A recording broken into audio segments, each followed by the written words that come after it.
स्वागत है आपका ऑटोकैड सीरीज़ की नेक्स्ट वीडियो में। और इसमें हम डिस्कस करेंगे लाइन कमांड के बारे में। लाइन कमांड ऑटोकैड की फर्स्ट कमांड है।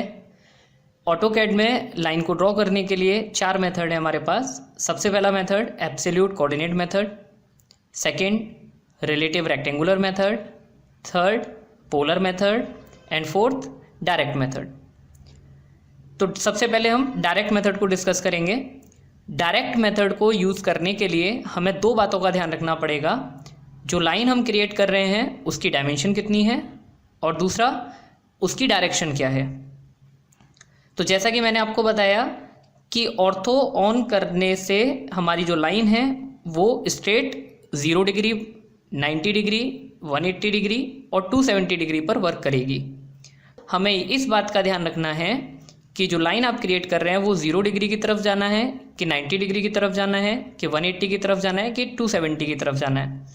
तो सबसे पहले लाइन को स्टार्ट करने के लिए हमारे पास 2 तरीके हैं लाइन कमांड में आने के लिए। सबसे पहले आप L लिखकर एंटर करेंगे तो देखिए आप देख सकते हैं लाइन कमांड में आप आ गए हैं। मैंने एस्केप कर दिया। दूसरा तरीका क्या है, ये लाइन का आइकन है, आप डायरेक्ट इस पर भी क्लिक कर सकते हैं और क्लिक करने के बाद आप लाइन कमांड में आ जाएंगे। सबसे पहले क्वेश्चन आपसे पूछा जा रहा है specify first point of line, यानी आपको लाइन का पहला पॉइंट आपको बताना है। मान लीजिए कि आपको एक रेक्टेंगल क्रिएट करना है और रेक्टेंगल की जो लेंथ है वो 10 है और विड्थ 5 है। तो आप कैसे क्रिएट करेंगे, तो सबसे पहले आप लाइन का फर्स्ट पॉइंट कहीं पर भी स्क्रीन पर क्लिक कर देंगे। क्लिक करने के बाद अब देखिए लाइन आपकी स्ट्रेट चल रही है। अगर मैं यहाँ से ऑर्थो को ऑफ कर दूंगा तो उसके बाद देखिए लाइन आपकी स्ट्रेट नहीं रह जाएगी, वो किसी भी एंगल पे आप उसको क्रिएट कर सकते हैं। तो आपने अभी यहाँ से ऑर्थो ऑन कर दिया। ऑर्थो की शॉर्टकट की है F8। आप F8 को प्रेस करेंगे तो ऑर्थो ऑन हो जाएगा और F8 को अगेन प्रेस करेंगे तो ऑर्थो ऑफ भी कर सकते हैं आप उससे। तो आपने ऑर्थो को ऑन किया। अब स्ट्रेट आपको जाना है 10 डिस्टेंस। तो डायरेक्शन का बहुत अच्छी तरीके से हम ध्यान रखेंगे। सबसे ज़्यादा हम गलतियाँ करते हैं कि हम पॉइंट को डबल क्लिक करके अप्लाई करने की कोशिश करते हैं, या फिर डायरेक्शन जैसे हमें 10 देनी है तो हम यहाँ पर क्लिक करने की कोशिश करेंगे। तो एक बात का ध्यान रहे, जितनी बार आप क्लिक करेंगे उतनी बार आपकी गलतियाँ बढ़ती चली जाएंगी। ये आपकी सही नहीं हो रही है, ये गलत हो रहा है ना। तो हमें ये गलतियाँ नहीं करनी है। आपको एक चीज़ का ध्यान रखना है कि फर्स्ट पॉइंट क्लिक करने के बाद आपको केवल माउस से डायरेक्शन देनी है, कोई भी क्लिक नहीं करना है। आप जितनी बार क्लिक करेंगे उतनी ज़्यादा आपकी गलतियाँ होंगी। तो आपने सबसे पहले L लिखकर एंटर किया, फर्स्ट पॉइंट आपने क्लिक कर दिया और डायरेक्शन दे दी। माउस से कोई भी क्लिक नहीं करना है। अब आपसे पूछा जा रहा है स्पेसिफाई नेक्स्ट पॉइंट, यानी आपको कितनी दूर जाना है। तो आपने यहाँ पर लिखा 1 0 और एंटर का जो की है आपके कीबोर्ड में उसको प्रेस कर दिया आपने। अब उसके बाद में अगेन फिर वही क्वेश्चन कि नेक्स्ट पॉइंट आपका कितनी दूर है। तो अब आपको डायरेक्शन डिसाइड करनी होगी। आपको अप डायरेक्शन में जाना है। तो अप डायरेक्शन में कितना जाना है आपको, 5 डिस्टेंस। तो आपको यहाँ पर लिखना पड़ेगा 5। तो मैंने 5 लिखा यहाँ पर और एंटर कर दिया। अब आपको लेफ्ट डायरेक्शन में जाना है तो आप कर्सर लेफ्ट डायरेक्शन में रखेंगे।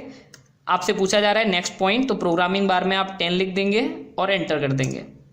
अब आपको डाउन डायरेक्शन में जाना है तो आप 5 लिखकर अगेन एंटर कर देंगे। जब आपका ऑब्जेक्ट कंप्लीट हो गया देन आप कमांड से बाहर जाने के लिए एस्केप की का यूज़ करेंगे।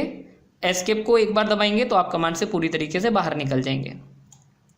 अब आपको दूसरी ड्राइंग बनानी है जो आपको स्क्रीन पर दिखाई दे रही है ई ड्राइंग बनाने के लिए डायमेंशन आपको क्लियरली दिखाई दे रही है। उन डायमेंशंस को हम फॉलो करते हुए सबसे पहले L लिखकर एंटर करते हैं। यहाँ पर मैंने L लिखकर एंटर किया। पहला पॉइंट स्क्रीन पर कहीं पर भी आप क्लिक कर सकते हैं। उसके बाद राइट डायरेक्शन में जाएंगे। डायमेंशन आपको 5 दी हुई है तो आप 5 लिखकर एंटर करेंगे। अब आपको अप डायरेक्शन में 2 जाना है तो 2 लिखकर एंटर करेंगे। लेफ्ट डायरेक्शन में अगेन आपको 2 डिस्टेंस जाना है तो अगेन 2 लिखकर एंटर करेंगे।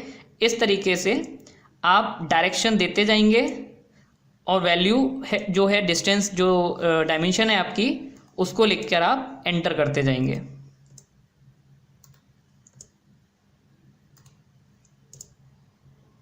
अगेन 5 डिस्टेंस और डाउन डायरेक्शन में 10 डिस्टेंस आपको जाना है, तो 10 लिखकर आप एंटर कर देंगे। ये देखिए मैंने यहाँ पर 10 लिखा और एंटर। कंप्लीट होने के बाद ऑब्जेक्ट हम एस्केप की प्रेस कर देंगे और कमांड से बाहर निकल जाएंगे। तो हमें एक चीज़ का बहुत क्लियर ध्यान देना है कि आपको कहीं पर भी एक्स्ट्रा लेफ्ट क्लिक या राइट क्लिक नहीं करना है। जब आपसे सॉफ्टवेयर डायमेंशन के लिए पूछेगा तो आपको केवल डायमेंशन वहाँ पर एंटर करनी है और डायमेंशन देने के बाद एंटर की को प्रेस कर देना है। एक बात का और हम अच्छी तरीके से ध्यान रखेंगे, डायरेक्शन का। आप जिस डायरेक्शन में आपका कर्सर रहेगा लाइन उसी डायरेक्शन में क्रिएट होगी। हमसे सबसे ज़्यादा गलतियां क्या होती हैं कि हम डायरेक्शन का ध्यान नहीं देते।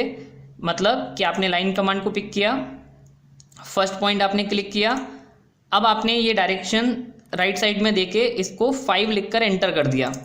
अब आपको ऊपर की तरफ 2 जाना है, बट आपने डायरेक्शन का ध्यान ना देते हुए आगे की तरफ कर्सर रखते हुए और यहाँ पर आपने 2 लिखा और एंटर कर दिया, तो ये लाइन अब डायरेक्शन में नहीं जाएगी, ये राइट साइड में 2 डिस्टेंस और क्रिएट हो जाएगी। इसका मतलब ये कि जो टोटल डायमेंशन है वो आपकी 7 हो गई। मैं एस्केप कर रहा हूँ। अगर ऐसी गलती होती है तो एस्केप से कमांड से बाहर निकलने के बाद आप रिटर्न आएंगे और जो जितना पार्ट आपका गलत हुआ है उसको आप सेलेक्ट करेंगे। देखिए जैसे ही मैं कर्सर यहाँ पर लेके जा रहा हूँ ये लाइन आपकी हाईलाइट हो रही है, देखिए। और जब ये हाईलाइट हो रही है तो आप इसको क्लिक करके यानी लेफ्ट क्लिक करके सेलेक्ट कर लेंगे। एक बात का ध्यान रहे कि लाइन को सेलेक्ट करते वक्त यहाँ पर आप किसी कमांड में नहीं होने चाहिए। अगर आप किसी भी कमांड में हैं तो वो कमांड काम करेगी, इसीलिए इस बात का आप ध्यान रखें कि कोई भी कमांड आपके यहाँ पर पिक नहीं होनी चाहिए। तो आप यहाँ पर सेलेक्ट करेंगे और डिलीट की जो की है आपके कीबोर्ड में आप उसको प्रेस कर देंगे। कमांड से बाहर निकल चुके हैं आप। अब आगे काम करने के लिए आप दोबारा से लाइन कमांड को एंटर करेंगे, एल एंटर। अगेन इस पॉइंट पर जाएंगे, देखिए आपको ये रेक्टेंगल बनता हुआ यहाँ पर नजर आ रहा है। ये दिखा रहा है कि आपका जो ये पॉइंट है ये एंड पॉइंट है लाइन का। अगर ये एंड पॉइंट यहाँ पर शो नहीं कर रहा है तो आप क्लिक नहीं करेंगे, क्योंकि अगर आप गलत जगह क्लिक कर देंगे तो लाइन गलत जगह से स्टार्ट हो जाएगी। तो एल एंटर। अगेन आपने फर्स्ट पॉइंट पर क्लिक किया और ऊपर की तरफ डायरेक्शन देते हुए जितनी डायमेंशन थी 2 लिख के एंटर कर दिया।